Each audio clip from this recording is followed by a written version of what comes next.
Hello বন্ধুরা, welcome back to my channel. তো অনেকদিন পরে আবার একটা ব্লগ নিয়ে চলে এলাম। তো আজকে শ্রাবণ মাসের শেষ সোমবার।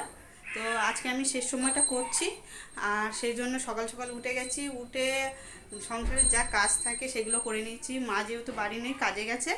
তো কি কি কাজ করেছি চলো তোমাদেরকে দেখাই। ফার্স্টে উঠে গ্যাসটা ভালো করে মুছে নিয়েছি। মুছে নিয়ে এখানে কটা থালা বাসন ছিল সেগুলো মেজে নিয়েছি। মেজে নিয়ে মেয়ের জন্য সুজি বানিয়েছি। সুজি বানানোর পরে ভাত বসালাম। এদিকে ডাল ভেজে ডাল বসালাম। এই গ্যাসটা একটু কম জলে। তারপরে এখানে ভাত গরম করেছি, আর এখানে জলের বোতলগুলো ভরবো। এখন মেয়েটাকে খাওয়াচ্ছি সুজিটা। সুজিটা তারপরে গিয়ে আমি চান করব। ঘরটাও মুছে ফেলেছি। এবারে চান খাইয়ে নিয়ে চান করে তারপরে ঘরে পুজো দেবো। ঘরে পুজো দিয়ে তারপর আমরা মন্দির যাব পুজো দিতে। তার মধ্যে আমার রান্নাটাও হয়ে যাবে। এখনও রান্না বলতে ডাল হবে আর ভাজাভুজি হবে। তো সেগুলো আমি তাড়াতাড়ি করে নেবো, কারণ পুজো দিতে গেলে তাড়াতাড়ি করতে হবে। তো যাই হোক, আমি কথা না বাড়িয়ে বেশি মেয়েকে খাইয়ে নিয়ে তারপরে তোমাদের সাথে আবার দেখা করছি। চলো বাই, দেখতে থাকো আমার ব্লগটা। বাড়ান ভালো ফুল বানান। চলো এদিকে বাবা, দেখ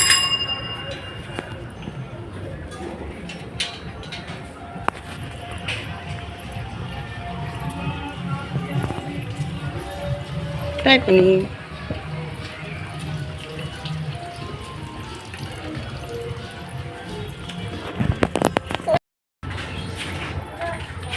ওইখানেও একটা শিব মন্দির ছিল না, বাবার ওই দোকানের মধ্যে কে জান মনে তো ছিল না। তাই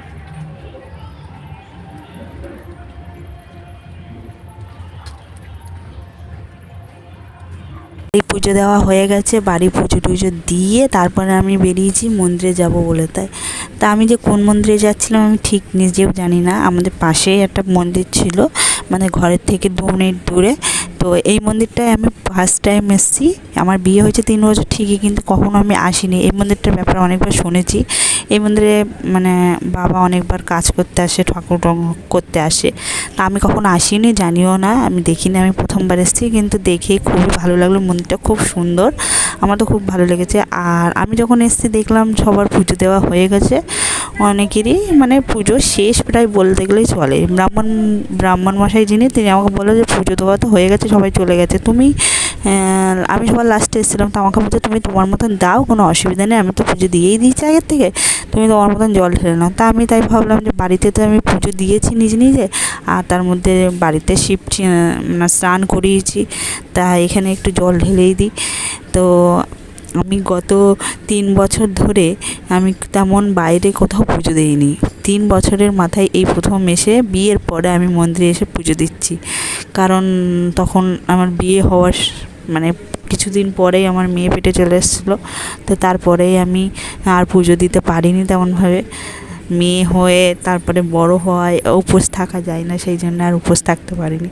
তো যাই হোক, আমি মন্দিরে মানে শিবের মাথায় জল ঢেলছিলাম, তখন আমার মেয়ে বললো যে ও জল ঢালবে। তো ছোটো মানুষ, ওর হাত যাচ্ছিল না জল ঢালবে গ্লাস নিয়ে।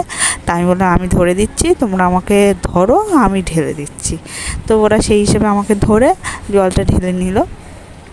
তো আমার পুজো দেওয়া প্রায় শেষ। তার মধ্যে দেখি আরও 2জন এসছে পুজো দিতে। তা আমি তখন ভাবলাম যে না, আমি একা না, আমার পরেও কেউ এসছে পুজো দেওয়ার জন্য। তো আমাদের পুজো দেওয়া তো কমপ্লিট হয়ে গেছে, আমি ওখানে দিয়ে চলে এসেছি, তারা পুজো দিচ্ছিলো। তো এবার আমরা বাড়ির দিকে যাচ্ছি। তো তোমরা দেখতে থাকো আমাদের ব্লগটা। চলো তো টাটা, আমরা বাড়ি যাই বলে দাও। তো আমাদের পুজো দেওয়া শেষ হয়ে গেল, আর আমরা মন্দির থেকে বেরিয়ে বাড়ির দিকে চলে এসেছি। তো আমি এবার ঘরের দিকে যাচ্ছি। দাদাভাই, অনুরাগ আর আমার মেয়ে ওরা পেছনে আসছে। তো আমি আগে চলে এসেছি। আর এমনিও সারাদিন না খেয়ে উপোস থেকে এমনি কষ্ট হচ্ছে, তাড়াতাড়ি ঘরে যেতে পারলে বাঁচি এবারে ঘরে এসে ড্রেস চেঞ্জ করে এবারে আমার কি আজকের মেনু আছে খাওয়া সেটা তোমাদেরকে দেখাই, চলো। তো এই যে পায়েস করেছিল তোমাদের দাদাভাই ঠাকুরকে দেওয়ার জন্য। তো ফার্স্টে ঠাকুরকে ঘরে পুজো দেওয়া হয়েছে। আর সাবু ছিল, সাবুটা আমি অর্ধেক খেয়েছিলাম আর অর্ধেক রেখে দিয়েছিলাম। তো তো বাদ বাকিটা তোমার দাদাভাই খাচ্ছিলো, কারণ আমার সাবু বেশি খেতে ভালো লাগে না ওই জন্য। তো যাই হোক, আমার ভিডিও কেমন লাগলো অবশ্যই কমেন্ট বক্সে জানিও।